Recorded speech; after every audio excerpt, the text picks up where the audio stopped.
नमस्कार, खरी खरी लेकर हाजिर हूं मैं सर्वमित्रा। बीजेपी के लिए यूपी एक ऐसा लड़ाई का मैदान बन गया है जहां पर कब कौन किसे शह दे दे, कौन कब मात खा जाए, ये खुद बीजेपी को ही समझ में नहीं आ रहा है। आप जानते हैं कि बीजेपी के सीएम माफ कीजिएगा, यूपी के सीएम योगी आदित्यनाथ और उनके डिप्टी सीएम केशव प्रसाद मौर्य दोनों के बीच खींचातान की खबर लगातार चल रही है। और इस बीच अब ये खबर भी आ गई है कि 21 और 22 तारीख यानी शनिवार और रविवार को संघ जो है वो बीजेपी के साथ एक बैठक करने वाला है यूपी में, और यूपी के हालात को लेकर संघ कोई बड़ा फैसला ले सकता है। आप जानते हैं कि बीजेपी को सत्ता में लाने में सबसे बड़ा योगदान रहा है संघ का।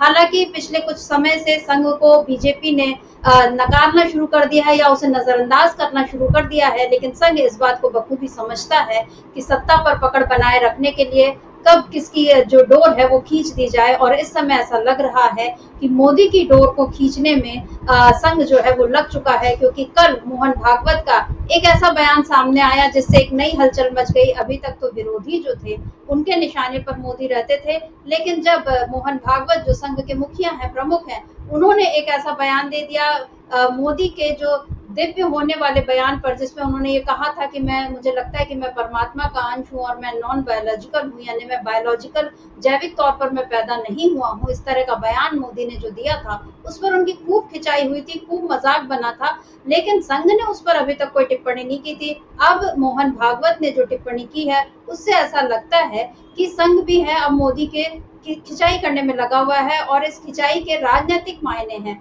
राजनीतिक मायने ये हैं कि मोदी अगर खुद को संगठन और संघ से ऊपर समझेंगे और सत्ता के लिए अगर वो संघ के खिलाफ जाएंगे, तो संघ को भी पता है कि कहाँ उनकी कमान खींचनी है। और इसी तरह योगी को लेकर भी संघ अब जिस तरीके से यूपी में दखलंदाजी करने जा रहा है, या यूपी की जो अंदरूनी खींचतान हो रही है बीजेपी में, उसमें अब संघ जिस तरीके से भूमिका निभाने जा रहा है, उससे ये समझ में आ रहा है कि यूपी की लड़ाई में, बीजेपी की जो लड़ाई है यूपी में, उसमें कहीं कुछ बड़ा खेल अब हो सकता है। केशव प्रसाद मौर्य एक ओर हैं, ब्रिजेश पाठक हैं दूसरे उप मुख्यमंत्री, और इन दोनों के ऊपर हैं योगी आदित्यनाथ। और इन तीनों के बीच अगर सारे समीकरण ठीक नहीं होंगे तो आने वाले उपचुनाव और उसके बाद विधानसभा चुनाव में क्या हाल होगा बीजेपी का, ये समझा जा सकता है। संघ इस बात को अच्छे से जानता है और इसीलिए उसने अभी से अब वो तत्परता दिखा रहा है। जो चीजें बिगड़ गई हैं उनको क्या संभाल पाएगा संघ, आज इस पर हम खरी खरी चर्चा करेंगे और ये भी देखेंगे कि मोदी और योगी की लड़ाई में किस तरह हो गई है संघ की एंट्री और क्या कुछ होगा इस एंट्री का असर। पर पहले हम ये देखते हैं कि मोहन भागवत ने कल झारखंड में पीएम मोदी को लेकर, उनका नाम नहीं लिया, लेकिन जो भी कुछ कहा उससे साफ समझ में आता है कि इशारा साफ साफ मोदी की ओर था। क्या कुछ कहा है मोहन भागवत ने, इसको समझ लेते हैं। आगे बढ़ने का कोई अंत होता है क्या? इतना आगे जिसका कोई छोर नहीं, जहां पूर्णता ही मर्यादा हो, सीमाओं की डोर नहीं। विकास एक ऐसी चीज है, यहां तक विकास करना सोच के विकास किया, वहां गए, वहां पहुंचने के बाद दिखता है कि इसके भी आगे है। तो मनुष्य है लेकिन मानवता नहीं, इंसानियत नहीं है। वो मनुष्य बन जाए असली पहले, वहां जाने के बाद उसको लगता है लेकिन मनुष्य से कोई होते अति मानव, सुपरमैन कहते, सुपरमैन फिल्में वगैरह निकलती उसमें दिखाते हैं कि अलौकिक शक्तियां जिनके पास होती, तो फिर मनुष्य तो अलौकिक बनना चाहता है, सुपरमैन बनना चाहता है, अति मानव बनना चाहता है, लेकिन वहां रुकता नहीं। उसको लगता है कि देव बनना चाहिए, तो देवता बनना चाहता है। लेकिन देवता कहते कि हमसे तो भगवान बड़ा है, वो भगवान बनना चाहता है। और भगवान कहता है कि मैं तो विश्वरूप हूं, अभी तो आपको एक रूप में दिख रहा हूं, लेकिन मेरा जो सारे विश्व में व्याप्त ऐसा बिना आकार का रूप है वो असली मैं। तो वहां भी कुछ है क्या रुकने की जगह, कि वहां से भी आगे कुछ है, ये कोई जानता नहीं है। ऐसे कह नहीं सकता, नहीं है ऐसे भी कह नहीं सकता। लेकिन एक बात जरूर इससे कहते लोग कि विकास का कोई अंत नहीं है। ये थे मोहन भागवत, संघ के प्रमुख, और उन्होंने जिस तरीके से अतिमानव यानी सुपरमैन और उसके बाद देवता और उसके बाद भगवान और फिर विश्व रूप बनने की जो महत्वाकांक्षा, यानी उन्होंने बता दिया कि महत्वाकांक्षाओं का तो कोई अंत ही नहीं है, और मोदी फिलहाल इसी महत्वाकांक्षा से, अति महत्वाकांक्षा से ग्रसित दिखाई देते हैं, जिसे संघ ने पहचान लिया है। और मोदी की इस अति महत्वाकांक्षा का ही नतीजा है कि कहीं न कहीं यूपी में भी उन्हें नुकसान हुआ, क्योंकि यूपी में जाकर मोदी ने ये कहा था कि हम 400 पार सीटें, और भी जगहों पर कहा था, लेकिन यूपी को लेकर वो बहुत ज्यादा निश्चिंत थे। और योगी ने भी फिर इसी बात को कहा कि जो समीक्षा बैठक हुई पिछले रविवार को, कि कहीं ना कहीं हम अति आत्मविश्वास का शिकार हो गए। ये जो अति आत्मविश्वास वाली बात है, योगी ने ये शायद मोदी के लिए कही थी। मोदी को भी योगी पसंद नहीं है, इस बात के भी कई बार जाहिर हो चुके हैं, ये इस तरह की बातें सामने आ चुकी हैं कि मोदी और योगी के बीच कुछ ठीक नहीं है। और जब भी ऐसी खबरें आती हैं तो उसके बाद फिर तस्वीरें भी सामने आ जाती हैं जहां मोदी योगी के कंधे पर हाथ रखकर चलते हुए दिखाई देते हैं, और ये बताने की कोशिश की जाती है कि इन दोनों के बीच सब कुछ ठीक है। लेकिन दोनों ही हिंदू हृदय सम्राट बनना चाहते हैं, दोनों हिंदुत्व के फायर ब्रांड नेता हैं, और दोनों की महत्वाकांक्षाएं दिल्ली पर अपनी सत्ता जमाए रखने की है। मोदी को ये तीसरा मौका मिल गया है, तो जाहिर है योगी की भी महत्वाकांक्षाएं अब हिलोरे मार रही हैं, और उधर यूपी में भी वो अपनी पकड़ मजबूत रखना चाहते हैं। लेकिन केशव प्रसाद मौर्य ने ये कहकर कि संगठन सरकार से बड़ा होता है, ये बता दिया कि योगी के नेतृत्व से वो संतुष्ट नहीं है। केशव प्रसाद मौर्य पहुंच गए दिल्ली। ये सारी किस्से कहानी आप अभी जानते हैं, पिछले 3-4 दिनों से यही सारी कुछ बातें चल रही हैं। इस पर हमने कल भी चर्चा की थी, लेकिन आज इस चर्चा को करने की जरूरत इसलिए पड़ रही है क्योंकि मोहन भागवत के बाद, यानी मोहन भागवत ने कल जो झारखंड में कहा, उसके बाद अब खबर आ गई कि संघ जो है वो बीजेपी के साथ 2 दिन बैठक करने वाला है, शनिवार रविवार, और इस बैठक में 5 लोगों को खासतौर पर रहने कहा गया है, जिसमें दोनों उप मुख्यमंत्री, मुख्यमंत्री, प्रदेश अध्यक्ष और संगठन महामंत्री, ये सारे 5 लोग उपस्थित रहेंगे।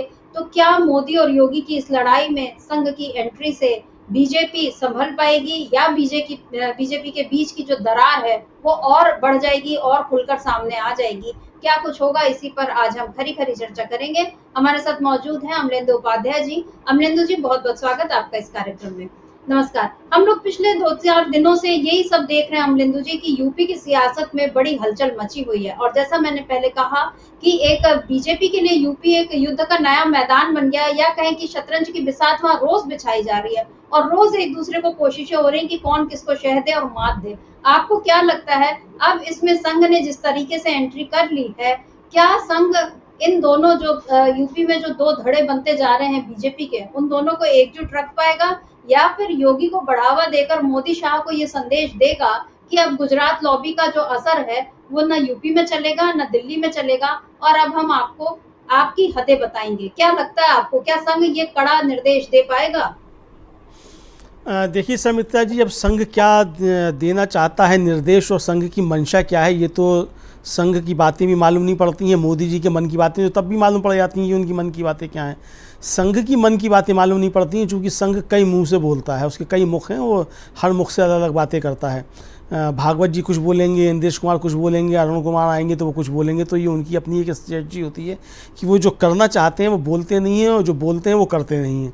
तो ये उनकी अपनी अलग स्ट्रेटजी है। लेकिन भागवत जी ने कल एक तो जिस तरीके से प्रधानमंत्री नरेंद्र मोदी के ऊपर हमला किया बिना नाम लिए हुए, ये जाहिर सी बात है कि जो प्रधानमंत्री ने स्वयं को अविनाशी कहा था, तो उन अविनाशी पे ही ये चोट थी भागवत जी की, क्योंकि किसी और ने जो थे स्वयं को अविनाशी नहीं कहा अभी पिछले 150 सालों में कि वो अविनाशी है। ये तो अविनाशी तो नरेंद्र मोदी ने ही कहा था, तो ये सीधा उनका आक्रमण नरेंद्र मोदी के ऊपर था। लेकिन यह सवाल ये भी है समिता जी कि ये आक्रमण अगर नरेंद्र मोदी के ऊपर था भी मोहन भागवत का, तो ये 4 जून 2024 से पहले इस तरीके के आक्रमण नरेंद्र मोदी के ऊपर आरएसएस तब से क्यों नहीं हुए? आज ये आक्रमण क्यों हो रहे हैं? दूसरी तरफ जो उत्तर प्रदेश में चल रहा है या जो महाराष्ट्र में चल रहा है, उसके जरिए आखिर किसको बचाने की कोशिश की जा रही है? ये सिर्फ योगी और मोदी के बीच का झगड़ा नहीं है, ना ये केशव प्रसाद मौर्य और योगी के बीच का झगड़ा है। ये शुद्ध रूप से ध्यान डाइवर्ट करने की एक कोशिश है, और कोशिश ये है कि नरेंद्र मोदी को किसी तरीके से हार की जिम्मेदारी से बचाया जाए। ये प्रयास जो है ये मोदी खेमे की तरफ से है। लेकिन आरएसएस को इसमें लग रहा है शायद कि इस तरीके की चीज़ें अगर होती हैं तो मोदी जो है वो अगर जिम्मेदारी लेने से बचते हैं, और इस तरीके से करते रहते हैं तो आगे आने वाले समय में आरएसएस को दिक्कतें हो सकती हैं, चूँकि पार्टी के कार्यकर्ताओं पे इसका बुरा असर पड़ेगा। अभी देखिए हुआ क्या शर्मिष्ठा जी की जो केशव प्रसाद मौर्य ने बोल दिया कि वो सब संगठन बड़ा है सरकार से, और फिर दिल्ली गए, फिर दिल्ली से पता नहीं उन्हें डांट पड़ी कि शाबाशी मिली, ये पता नहीं अभी तक, लेकिन जो उन्होंने बोला वो बिना दिल्ली की सहमति के नहीं बोला होगा, क्योंकि सब जानते हैं कि केशव प्रसाद मौर्य कठपुतली हैं और जो भी उनको कहा जाता है मोदी शाह की तरफ से बोलने को वो बोलते हैं आकर के। तो उन्होंने बोल दिया। भारतीय जनता पार्टी के प्रवक्ता हैं हरीश श्रीवास्तव, वो बीमार हुए और अस्पताल में भर्ती हैं, वो आईसीयू में भर्ती हैं। उनके बेटे निखिल श्रीवास्तव, उन्होंने आज इस पे ट्विटर पे एक लंबी चौड़ी थ्रेड डाली है और थ्रेड में उन्होंने बताया है कि कैसे संगठन जो है वो सरकार से बड़ा है। ये बताया है उन्होंने कि कैसे उन्होंने उनके पिता की जो थी वो आईसीयू में भर्ती हुए, किसी की तरफ से कोई नहीं आया, फिर उन्होंने केशव प्रसाद मौर्य को ट्वीट किया या किसको किया, उसके बाद केशव प्रसाद मौर्य ने तुरंत उसका संज्ञान लिया, सुनील बंसल ने संज्ञान लिया, बहुत सारी बातें उन्होंने उसमें बताई हैं। मतलब ये बताने की कोशिश की है कि संगठन जो है वो सरकार से बड़ा है। इसी तरीके से तमाम लोग जो है वो केशव प्रसाद मौर्य के समर्थन में ये बयान दे रहे हैं कि संगठन सरकार से बड़ा है। तो जो संगठन को सरकार से बड़ा बता रहे हैं और उधर योगी कह रहे हैं कि संगठन अगर सरकार है तभी कार्यकर्ता का सम्मान है, तो जाहिर सी बात है कि ये संगठन और सरकार के झगड़ा नहीं है, ये मोदी जी को बचाने के लिए योगी वर्सेस केशव प्रसाद मौर्य कराया जा रहा है। लेकिन वो चीज़ें अब चूंकि भारतीय जनता पार्टी के अंदर चीज़ें ऐसी होती हैं शर्मिष्ठा जी कि वो नीचे के कार्यकर्ता को पता नहीं चलता है कि नूरा कुश्ती चल रही है। हो सकता है कि नीचे के कार्यकर्ता इसमें आ जाए कि ये नूरी कुश्ती चल रही है, चलो हम भी किसी गुट में शामिल हो जाएं। हो सकता है केशव प्रसाद मौर्य मुख्यमंत्री बनने वाले हों, योगी जी हटाए जाने वाले हों, मोदी जी जो हैं योगी को हटाने वाले हों, इस तरह की चीज़ें चलना शुरू हो गई। तो ये जो भ्रम की स्थिति एक बनी और जिस तरीके से खबरें चली कि साहब योगी आदित्यनाथ पहुंच गए हैं गवर्नर से मिलने के लिए, फिर वो अपना इस्तीफा देंगे, इस तरह की खबरें चली। इसके बाद खबरें ये भी चली, मतलब अफवाहें, खबरें नहीं तो अफवाहें कहा जाए, ये भी चली कि वो केशव प्रसाद मौर्य और ब्रजेश पाठक को बर्खास्त करने के लिए गए हुए। इससे फिर एक ये पैदा हुआ कि भाई ये संघर्ष ज़्यादा बढ़ रहा है, तो अब आरएसएस को बीच में इसमें कूदने की आवश्यकता पड़ी है।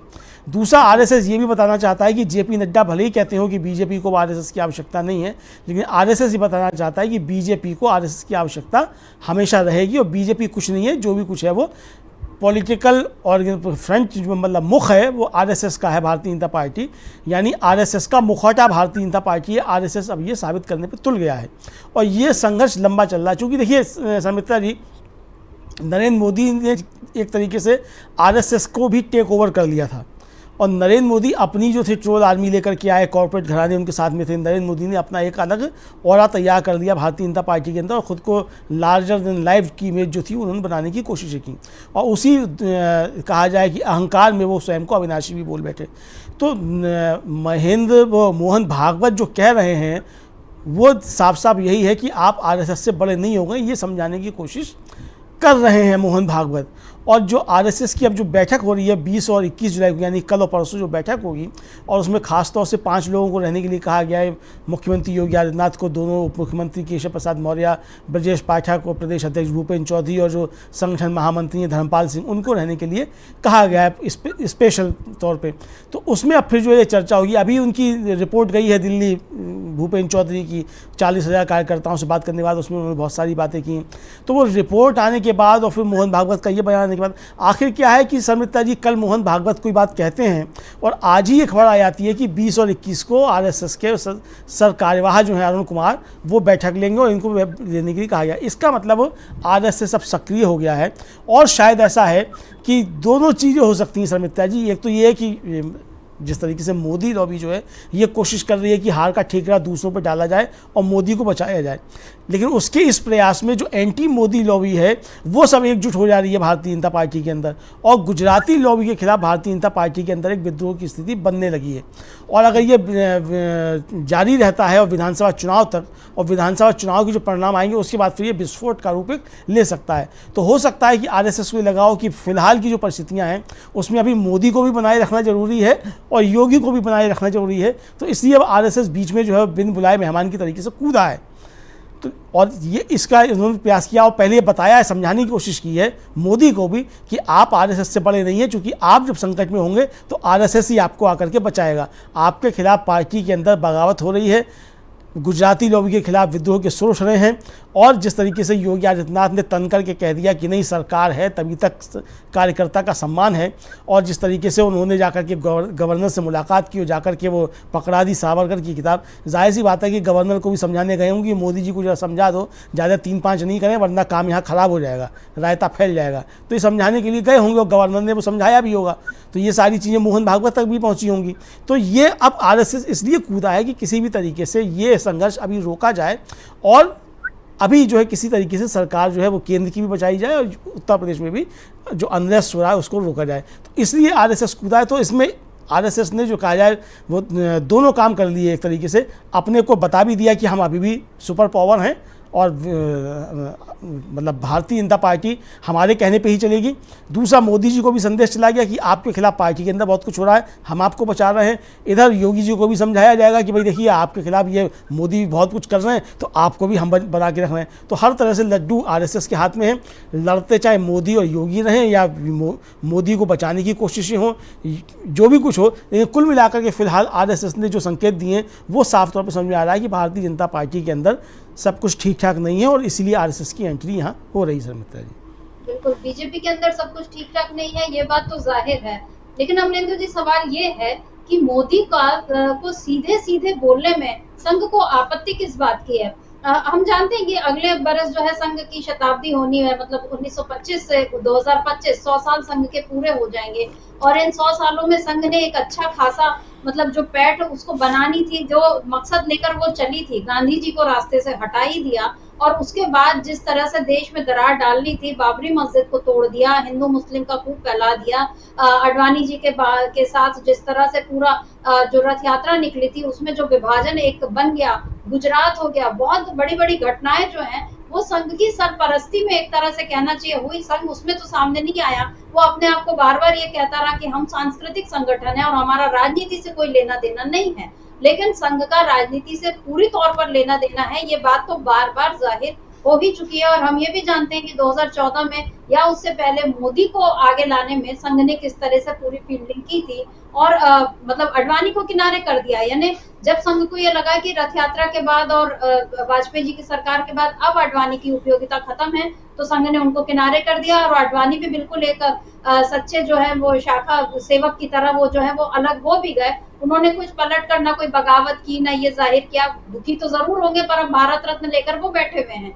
लेकिन मोदी से संघ, क्या आपको ऐसा लगता है कि कहीं ना कहीं जिस तरीके से अडवाणी को किनारे करने का जो दम संघ ने तब दिखाया था, मोदी को किनारे करने का दम क्या संघ दिखा सकता है?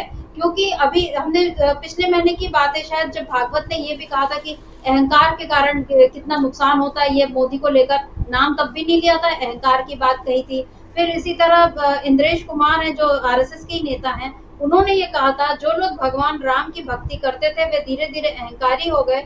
उस पार्टी को सबसे बड़ी पार्टी घोषित किया गया था, लेकिन अहंकार के कारण भगवान राम ने उन्हें 240 पर रोक दिया, ये इंद्रेश कुमार ने बोला। ऑर्गेनाइजर ने ठीक है लिख लिया, उसमें उन्होंने मेरा ख्याल है मैं नाम भूल रही हूँ, शायद प्रफुल्ल केतकर या ऐसा ही कुछ नाम था, जिन्होंने ये लिखा था कि कर्नाटक चुनाव के बाद जो सलाह दी थी कि अब संघ मतलब बीजेपी को मोदी के चेहरे के अलावा और हिंदुत्व के अलावा दूसरी बातों पर, विकास की बातों पर, इन सब पर बात करनी चाहिए, तब चुनाव जीत सकते हैं। तो कभी कभार तो मोदी का नाम लेकर उनको संघ जो है चिताया रहा है। लेकिन इस बार जैसे अभी भी मोहन भागवत को अगर ये कहना था तो वो साफ साफ मोदी की आलोचना क्यों नहीं कर पाए? क्यों मोदी से, मतलब क्या इसके पीछे कारण ये है कि कॉर्पोरेट लॉबी जो है वो मोदी के साथ खड़ी हुई है और बीजेपी वहां पर, मतलब बीजेपी के जो दो गुट हैं, एक तरह से कहना चाहिए गडकरी जिनके साथ संघ है, योगी जो उनके साथ भी संघ दिखाई दे रहा है क्योंकि वो हिंदुत्व वाले नेता हैं, लेकिन मोदी जो है यहाँ पर अपने कॉर्पोरेट लॉबी के कारण एक उनकी अपनी अलग पहचान बन चुकी है और वो अपना दम दिखाना चाहते हैं, दिखाते रहे हैं। तो क्या संघ इसीलिए मोदी का सीधा सीधा नाम लेकर उन्हें बोलने से अभी तक बचता रहा है? और ऐसा कब तक होगा? क्योंकि अब तो मोदी भी मुश्किल से अपनी सीट बचा पाए और उनके रहते बीजेपी को इस तरह से वो कमजोर भी हो गई है। 10 साल के बाद भी मोदी अगर अभी अपना कोई करिश्मा नहीं दिखा पा रहे हैं 11वें साल में, तो क्या संघ अपने सत्ता की खातिर या अपना हाथ ऊंचा रखने की खातिर मोदी को सीधे सीधे बोल नहीं सकता कि अब आपको किनारे होना चाहिए, या किसी किस्म का डर है संघ के भीतर मोदी को लेकर? देखिए समिता जी, निश्चित तौर पे संघ के अंदर भी मोदी को लेकर के डर तो है, इसमें कोई मुझे लगता है कि दो राय नहीं होनी चाहिए। और अभी तक का जो संघ का इतिहास रहा है समिता जी, उसने अपने तमाम लोगों को शंट किया है। और जितने भी बड़े नाम हुए, आप देखिए दीनदयाल उपाध्याय से लेकर के बलराज मधोक तक, और बलराज मधोक से लेकर के लाल कृष्ण आडवाणी, और यहाँ तक कि अटल बिहारी वाजपेयी तक, सबका जो है मतलब राजनीतिक जीवन का जो अंत हुआ है वो बहुत दारुण हुआ है, बहुत करुण अवस्था में हुआ है सभी का। मतलब आडवाणी जी ही अकेले नहीं है कि जो मार्गदर्शक मंडल में पहुंच गए हों और भारत रत्न लेकर के जो है वो बैठे हुए हों। इससे पहले बलराज मधोक की तो और दुर्गति हुई थी। दीनदयाल उपाध्याय का क्या हुआ उसकी भी हम लोगों को सब जानकारी है कि किस तरीके से उनके साथ भी आरएसएस का व्यवहार रहा। लेकिन आरएसएस नरेंद्र मोदी के साथ वो व्यवहार करने की हिम्मत अभी तक नहीं दिखा पा रहा है जो उसने दीनदयाल उपाध्याय, बलराज मधोक या लाल कृष्ण आडवाणी या अटल बिहारी वाजपेयी के साथ की थी। उसका मुख्य कारण यही है समिता जी कि नरेंद्र मोदी बहुत चतुर सुजान हैं, आरएसएस के स्वयंसेवक हैं, लेकिन वो जो आरएसएस को ही गच्चा दे सकते हैं, जो बता दें कि साहब वो विवाहित नहीं हैं, और चूंकि वहाँ तो प्रचारक बनने की शर्त ये ना कि आप विवाहित नहीं होंगे, तो आरएसएस को ही बताया कि विवाहित नहीं हैं, जबकि विवाहित थे और प्रचारक बने रहे, नरेंद्र मोदी बरसों तक बने रहे। वो तो अगर उनके विरोधी जो हैं वो लोकसभा चुनाव से पहले निकाल करके खोज के नहीं लाते कि उनकी पत्नी भी है, तो उस कॉलम में भी नहीं भरा जाता कि वो विवाहित हैं। जसोदाबेन का नाम भी देश को मालूम नहीं पड़ता कि कोई जसोदाबेन भी हैं जो नरेंद्र मोदी की पत्नी है, ये भी मालूम नहीं पड़ता। तो वो नरेंद्र मोदी आप समझिए कितने चतुर होंगे जो आरएसएस की भी आंखों में धूल बरसों तक झोंकते रहें। तो नरेंद्र मोदी पहले से सारी तैयारी करके चले, और नरेंद्र मोदी को आरएसएस ने आगे तो बढ़ाया समिता जी, लेकिन आरएसएस को उस समय चूंकि चाहिए था जो आडवाणी को पीछे धकेल सके। आडवाणी जिस तरीके से जिन्ना की मजार पर चले गए और जाकर के उन्होंने वहाँ जाकर के फूल माला चढ़ा दी और जिन्ना को सेक्युलर बता दिया, उसके बाद फिर आडवाणी के खिलाफ चीज़ें शुरू हो गई थी और आरएसएस एक लंबी जो थी वो प्रक्रिया कर रहा था। इस्तेमाल किया गया था उसमें राजनाथ सिंह का, कि राजनाथ सिंह जो पहले आडवाणी को दता बताएंगे, उसके बाद फिर कोई दूसरा लेकर के आ गया। तो मोदी को आगे लेकर आने में आरएसएस से ज़्यादा भूमिका उसमें राजनाथ सिंह की भी समझी जाती है। और आरएसएस तैयार इसलिए हुआ कि मोदी जो थे वो अपने साथ कॉर्पोरेट लॉबी पूरी लेकर के आए थे, पूरी एक ट्रोल आर्मी जो थी वो पहले से तैयार करके लेकर के आए थे, जो आरएसएस की नहीं थी। आज भी जो मोदी जी की ट्रोल आर्मी समझी जाती है वो आरएसएस का हाफ नेकर पहनने वाली नहीं है। वो सब जो है वो बाहर से आए हुए लोग हैं, कोई अमेरिका से आया है, कोई कहीं से आया है, कोई कहीं से आया है। तो इस तरीके के लोग हैं जो सब संभालते हैं और बड़ी कॉर्पोरेट लॉबी उनके साथ में है। तो आरएसएस को ख़तरा यही है कि अगर मोदी के ऊपर सीधे सीधे प्रहार करते हैं या मोदी को सीधे सीधे कोई चेतावनी देते हैं तो मोदी पलट के वार कर सकते हैं। क्योंकि सरकार में देखिए, और दूसरी बात ये कि चाहे वो दीनदयाल उपाध्याय रहे हों, चाहे बलराज मधोक रहे हों, चाहे आडवाणी रहे हों, जब भी उनका एक तरीके से कहा जाए निर्वासन हुआ राजनीति से आरएसएस के आदेश पे, वो सब लोग सत्ता में नहीं थे।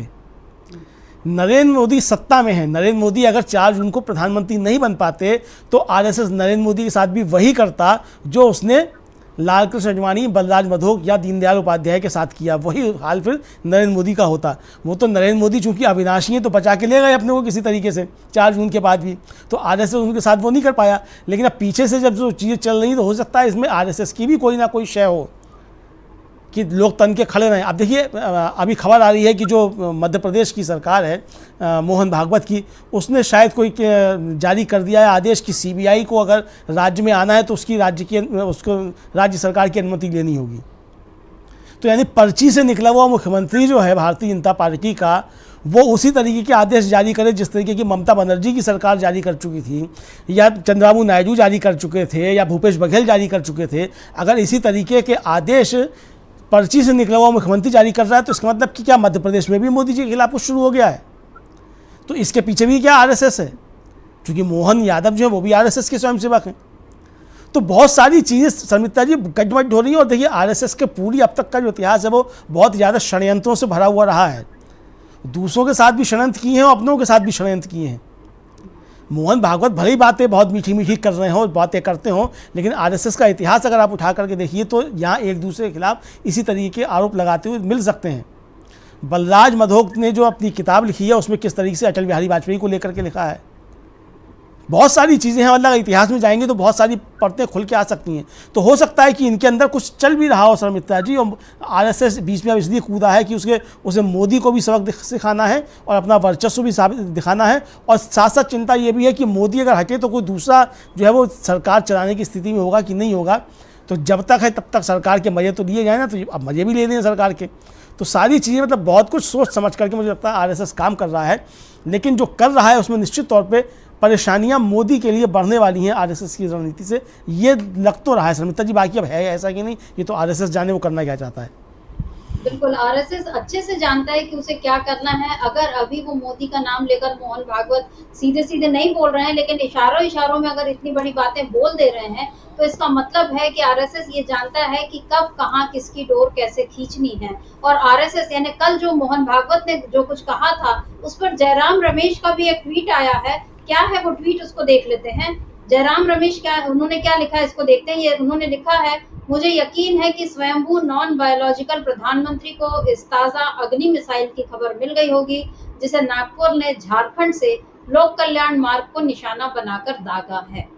ये है कांग्रेस के प्रवक्ता और नेता जयराम रमेश, जिन्होंने सीधे सीधे अमलेंदु जी ये जो बात अभी हम कह रहे हैं कि मोहन भागवत ने जो निशाना बनाया, और यहाँ पर उन्होंने लिख दिया कि नागपुर से यानी संघ, और झारखंड यानी वहां जो बोला, और लोक कल्याण मार्ग जहाँ पर मोदी का जो आधिकारिक पीएम प्रधानमंत्री का निवास है, वहां पर अग्नि मिसाइल जो है कि उन्होंने ये लिखा है कि वो दागा है। यानी मोदी को निशाने पर लेने की तैयारी संघ ने शुरू कर दी है। कल का संघ जो उनका मोहन भागवत का बयान, और अब जो अरुण कुमार है जो सह सरकार्यवाह है संघ के, वो जो अब यूपी में कल और परसों 2 दिन बीजेपी के साथ जो बैठक करने वाले हैं, और उसमें जिस तरीके से उप मुख्यमंत्री योगी, उनके दोनों उप मुख्यमंत्री और प्रदेश अध्यक्ष भूपेंद्र चौधरी और संगठन महामंत्री, इन सबको लेकर इन 5 को खास तौर पर उपस्थित रहने कहा गया है। और इसी वजह से योगी जो है वाराणसी जाने वाले थे, उन्होंने अपना दौरा रद्द कर दिया।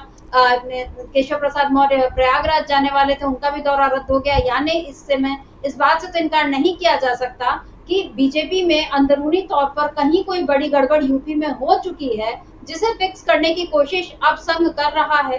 संघ किस तरह से इसको फिक्स करेगा, किस तरह से कहाँ किसको जोड़ेगा तोड़ेगा, कहाँ पर मलहम लगाएगा, कहाँ फेविकॉल लगाएगा, ये अब देखने वाली बात है। लेकिन कुछ न कुछ यूपी में अंदर बड़ी गड़बड़ हो चुकी है। और अब बीजेपी के भी जो सहयोगी हैं दूसरे दल, जैसे अनुप्रिया पटेल ने आरक्षण के मसले पर बोला ही था, अब संजय निषाद का एक बयान आया है कल का, जो निषाद पार्टी के अध्यक्ष भी हैं और मंत्री भी हैं यूपी में। उन्होंने कहा है कि कुछ अधिकारी ऐसे हैं जो पिछली सरकारों से प्रेरित हैं और अपनी सरकार के हिसाब से काम करते हैं, और ऐसा काम करते हैं कि वोटर नाराज हो जाए। यानी यहाँ वो अपनी जो बीजेपी की हार हुई है उसके लिए वो वोटर की नाराजगी को बता रहे हैं और अधिकारियों को इसका कारण बता रहे हैं। फिर उन्होंने ये भी बोला कि मतलब जिस तरह से निषादों को के लिए सपा और कांग्रेस ने काम नहीं किया, अब भाजपा ने भी काम नहीं किया, तो निषाद फिर इनका साथ क्यों देंगे। और 30% निषाद वोटर उदासीन थे, इसलिए उन्होंने वोट ही नहीं किया बीजेपी के लिए। ये सीधा सीधा संजय निषाद का बड़ा आरोप है। इधर बीजेपी के एक और नेता है सुनील भराला, उन्होंने साफ तौर पर यह कहा अमरेंदु जी की पार्टी की हार की जिम्मेदारी नैतिकता के आधार पर ली जानी चाहिए। और जैसे कलराज मिश्र प्रदेश अध्यक्ष रहे तो हार के बाद उन्होंने इस्तीफा दे दिया, विनय कटियार ने हार की जिम्मेदारी लेते हुए इस्तीफा दे दिया था, तो भूपेंद्र चौधरी को भी ऐसा ही करना चाहिए था, मतलब जो बीजेपी अध्यक्ष है। और अगर वो ऐसा करते तो कार्यकर्ताओं का उत्साह बढ़ता, ये वो उन्होंने लिखा। यहाँ उन्होंने एक तरह से केशव प्रसाद मौर्य की बात का ही समर्थन किया है कि संगठन जो है वो सरकार से बड़ा है। ये सारी चीजें चली रही हैं अमलेंदु जी। और इस बीच जो कांवड़ यात्रा के दौरान जो ये खबर ये आ गई, जो मतलब आदेश आ गया यूपी सरकार का कि आपको जो फल वाले हैं या होटल वाले हैं उनको अपना नाम जो लिखना पड़ेगा ताकि पता चल जाए कि कौन सा मुसलमान का ठेला है और कौन सा हिंदू का। ये सारी बातें, इस पर काफी विरोध हो रहा है।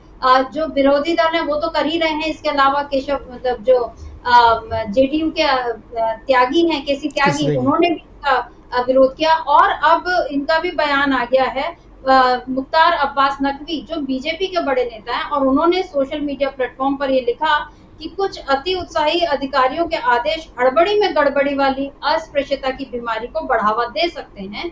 आस्था का सम्मान होना ही चाहिए पर अस्पृश्यता का संरक्षण नहीं होना चाहिए, ये वो लिख रहे हैं।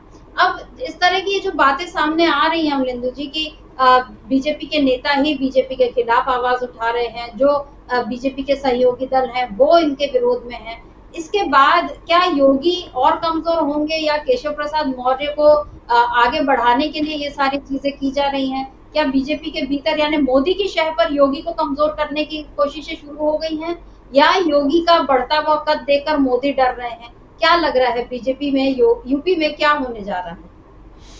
देखिए समिता जी, जो यूपी में चल रहा है असल में वो बहुत बहुआयामी है और उस पर कई मोर्चों पे वहाँ काम चल रहा है। और एक तरह से कहा जाए कि जो भारतीय जनता पार्टी एक तो ये खुलकर के सामने आ गया समिता जी, जो अब तक बताते थे कि साहब डिफरेंट विद अदर्स है और बहुत अनुशासित पार्टी है, बहुत अनुशासन में लोग रहते हैं, वो सारे अनुशासन जो है वो बातें सब तार तार हो गई और कोई डिफरेंट विद अदर्स नहीं है। उसी तरीके से जूतम तैयार होती है इनमें जिस तरीके से और दलों में होती है ना, बल्कि और ज़्यादा ही होती है।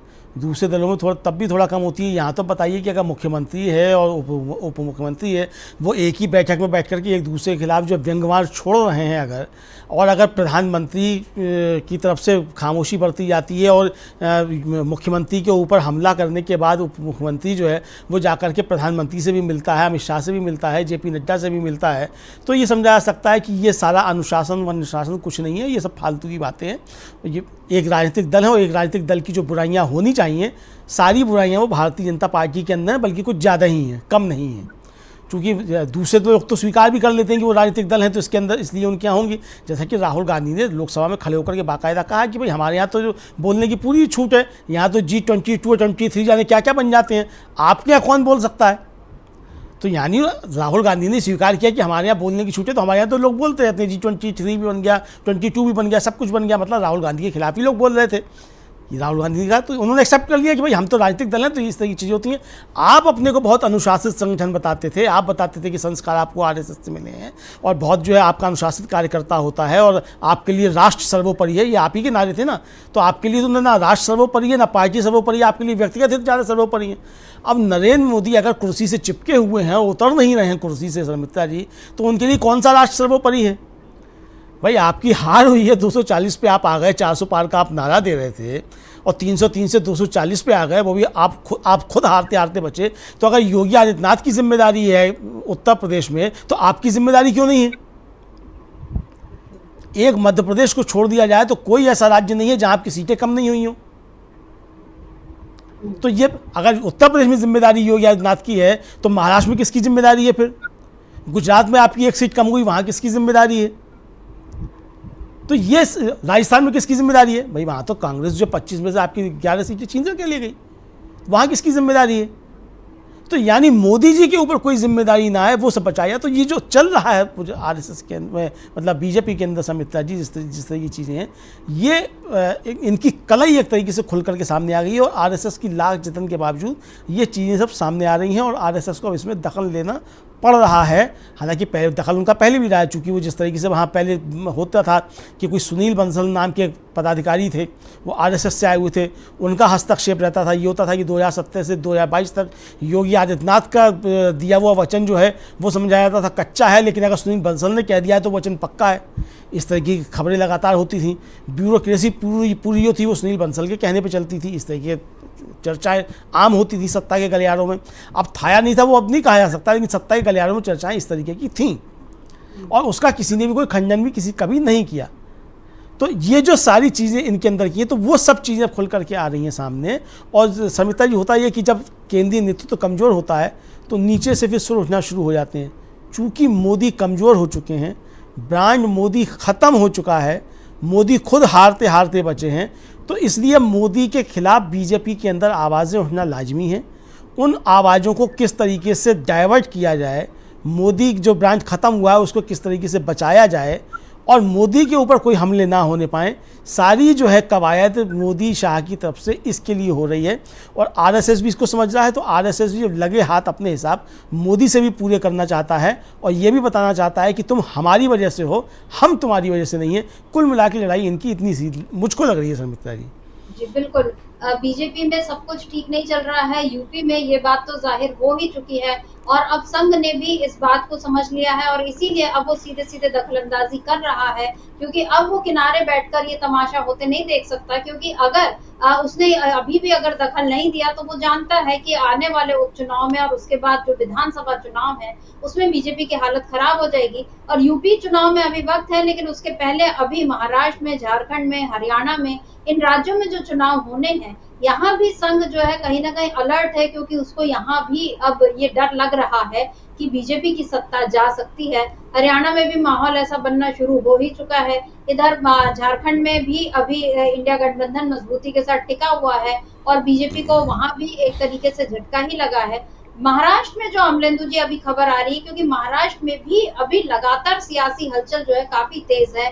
अभी एकनाथ शिंदे ने अपने आवास पर एक बैठक ली और उसमें उन्होंने ये तय कर लिया कि 110 सीटों पर वो चुनाव लड़ेंगे। और इधर एक और संघ की जो पत्रिका है विवेक मराठी, उसने अभी ये साफ साफ लिखा कि एकनाथ शिंदे वाली शिवसेना के साथ हिंदुत्व के मुद्दे पर गठबंधन करना बीजेपी के लिए प्राकृतिक था, लेकिन एनसीपी के साथ आने पर पार्टी का विरोध शुरू हुआ, यानी बीजेपी का विरोध हो गया। और उसने ये साफ साफ लिखा कि अजित पवार के साथ जो गठबंधन हुआ उससे बीजेपी कार्यकर्ता काफी असहज महसूस कर रहा था। जो बातें हम लोग पहले भी इस चर्चा में कर चुके हैं। अब जो विवेक मराठी जो पत्रिका है उसमें भी उसने यही लिखा है। इसके पहले ऑर्गेनाइजर भी ये साफ साफ लिख चुका है कि महाराष्ट्र में बीजेपी को जो झटका लगा वो किस वजह से लगा। अजित पवार के लिए साफ साफ बोल दिया गया, लेकिन कहीं ना कहीं अब ऐसा लग रहा है कि एकनाथ शिंदे भी बीजेपी के निशाने पर आ गए, क्योंकि एकनाथ शिंदे भी जानते हैं कि उन्होंने भी मतलब दोनों ने एक दूसरे का फायदा उठाया और सत्ता में दोनों को आना था, तो दोनों ने एक दूसरे का फायदा उठा लिया। लेकिन जैसे बीजेपी अगर उद्धव ठाकरे को छोड़ सकती है सत्ता के लिए, तो वो एकनाथ शिंदे को भी धक्का देना उसके लिए कोई मुश्किल काम नहीं है। और अब एकनाथ शिंदे इस बात को समझ चुके हैं, इसीलिए उन्होंने ये तय कर लिया कि वो 110 सीटों पर चुनाव लड़ेंगे, मतलब ये पहले उनका तय हो गया है। क्या लगता है अमलेंदु जी की बीजेपी और एकनाथ शिंदे के बीच और अजित पवार के बीच जो महायुति की जो तिकड़ी है, ये चल पाएगी ज्यादा, या महाराष्ट्र चुनाव के पहले हम इस तिकड़ी को बिखरते हुए देखेंगे? देखिए समिता जी, हो सकता है कि बिहार चुनाव से पहले भी ये तिकड़ी बिखर जाए, क्योंकि अजीत पवार तो ज़्यादा संकट में आ ही चुके हैं। उनके लोग छोड़ के घर वापसी कर रहे हैं, शरद पवार के यहाँ पहुँचे। हम लोगों ने देखा कि पुणे चिंचवाड़ जो है वहाँ 25 उनके जो है महत्वपूर्ण नेता जो है वो अजीत पवार का साथ छोड़ के शरद पवार के साथ चले गए, और भी कई उनके विधायक जो हैं वो साथ छोड़ करके जाने वाले हैं। छगन भुजबल मिल करके ही आए शरद पवार से, हम लोगों ने देखा किस तरीके से वो सारी बातें हुई। स्वयं उनकी पत्नी सुनीता पवार जो है वो जा करके मिली शरद पवार से। तो इसका मतलब कि अजीत पवार भी ये तोल रहे हैं कि भारतीय जनता पार्टी हमारे साथ भी धोखा कर सकती है। दूसरा जो आपने बात की वो बहुत ज़्यादा महत्वपूर्ण है समिता जी, कि एकनाथ शिंदे भी ये समझ रहे हैं कि जो भारतीय जनता पार्टी उद्धव ठाकरे की सगी नहीं हुई, जिनके कंधों पर चढ़ कर के महाराष्ट्र में यहाँ तक पहुँची, वो एकनाथ शिंदे की सगी कैसी हो जाएगी। कल को अगर उसे लगता है कि एकनाथ शिंदे को अलग करके और तोड़फोड़ करके और किसी भी तरीके से सरकार बनाई जा सकती है, तो एकनाथ शिंदे को भी छोड़ देगी।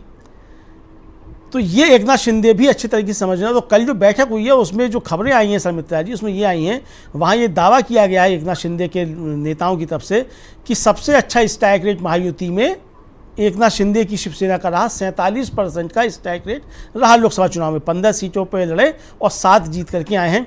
भारतीय जनता पार्टी का स्ट्राइक रेट खराब है, तो हम ज़्यादा सीटें लड़ेंगे, बीजेपी कम सीटें लड़ेगी। 110 की बात नहीं है, वहाँ ये कहा उनके नेताओं ने कि हम ज़्यादा पे लड़ेंगे, बीजेपी कम पे लड़ेगी, क्योंकि स्ट्राइक रेट हमारा अच्छा है, बीजेपी का खराब है।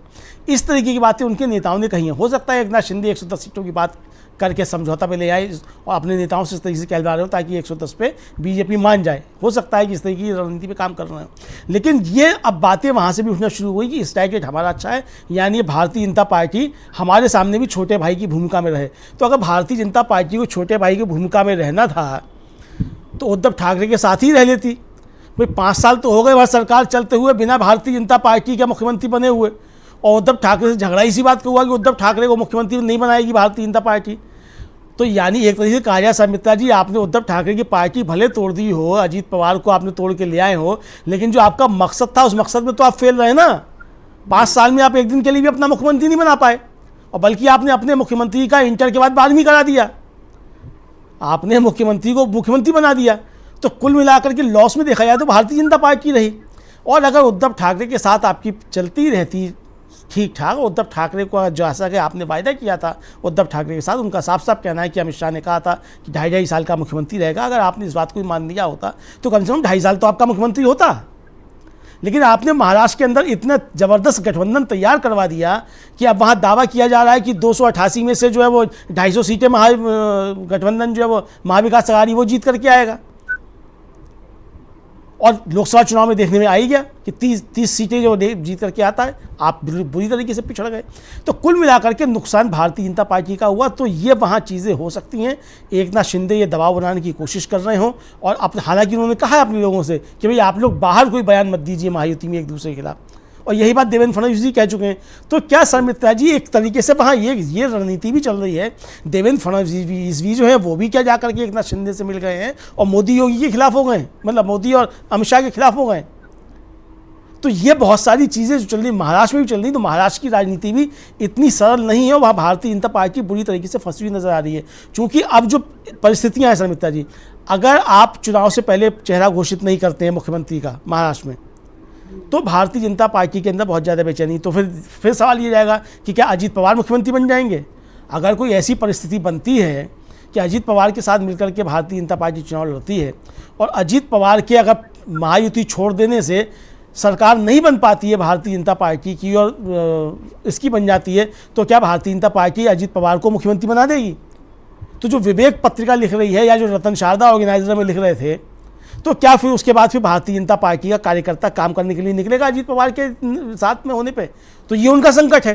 तो कुल मिलाकर के भारतीय जनता पार्टी बुरी तरीके से फंसी हुई दिख रही है, और उसके सहयोगी जो है वो भी अच्छे तरीके से समझ चुके हैं कि भारतीय जनता पार्टी सबको धोखा देती है, ऐसा कोई सगा नहीं जिसको भारतीय जनता पार्टी ने ठगा नहीं, तो ये हमारे साथ भी धोखा कर सकती है। तो सब पहले से तैयारी करके चल रहे हैं। इधर भारतीय जनता पार्टी ये मान के चल रही है कि सरकार तो बननी नहीं है, तो हार का ठीकरा जो है वो किसके से सजाया जाना है, तो उसके लिए एकनाथ शिंदे को तैयार किया जा रहा है। कुल मिला के समिता जी, महाराष्ट्र की राजनीति मुझको लगता है कि इसी तरफ बढ़ रही है। बिल्कुल, महाराष्ट्र की राजनीति कहें या यूपी की राजनीति कहें, दोनों राज्य जो हैं लोकसभा सीटों के लिहाज से भी काफी बड़े और अहम राज्य हैं, और इन दोनों राज्यों में बीजेपी को काफी नुकसान हुआ। और मजे की बात यह है कि उस नुकसान की जिम्मेदारी अब तक मोदी ने नहीं ली है, और मोदी शाह की बीजेपी के बारे में एक ये धारणा बन चुकी है कि वो किसी की सगी नहीं है, वो दूसरे अपने सहयोगी दलों की सगी तो कभी भी नहीं रही। लेकिन अब जो हाल हम देख रहे हैं, चाहे देवेंद्र फडणवीस का महाराष्ट्र में या आदित्यनाथ योगी का हम यूपी में जो हाल देख रहे हैं, तो उसके बाद ये कहा जा सकता है कि मोदी शाह वाली बीजेपी जो है वो अपने नेताओं की भी सगी नहीं है, और अब संघ की भी सगी वो कहाँ तक है ये देखने वाली बात होगी। क्योंकि अब संघ भी जिस तरीके से ये बोलने लगा है, और मोहन भागवत का बयान आप लोगों ने सुना ही, जिस तरीके से तंज कसा है उन्होंने मोदी पर, ये कोई मामूली बात नहीं है। देखना यह है कि मोदी इस बात को वो इसका कोई जवाब देते हैं नहीं देते हैं। और अभी जो मंडे से मतलब सोमवार से मानसून सत्र शुरू होने वाला है, 23 तारीख को बजट पेश होगा, और इस दौरान मोदी सरकार के लिए फिर एक बड़ी परीक्षा होगी। लेकिन सबसे बड़ी बात देखने की ये रहेगी, कॉर्पोरेट लॉबी को मोदी शायद खुश कर दे इस बार भी बजट में, लेकिन कॉर्पोरेट को खुश करने के चक्कर में क्या संघ को नाराज करेंगे मोदी, और क्या संघ की नाराजगी मोदी पर पड़ेगी भारी। और यूपी में योगी और मोदी की लड़ाई में अब संघ किस तरीके की भूमिका निभा पाएगा, इन सब बातों को देखने का इंतजार रहेगा। अमरेंदु जी, आज इस चर्चा को हम यहीं रोकते हैं। आपको बहुत बहुत शुक्रिया, और शुक्रिया आप तमाम दर्शकों का जो आज हमारे साथ जुड़े और आपने इस चर्चा को ध्यान से सुना। आगे भी आप बने रहिए डीबी लाइव के साथ, देखते रहिए डीबी लाइव। नमस्कार।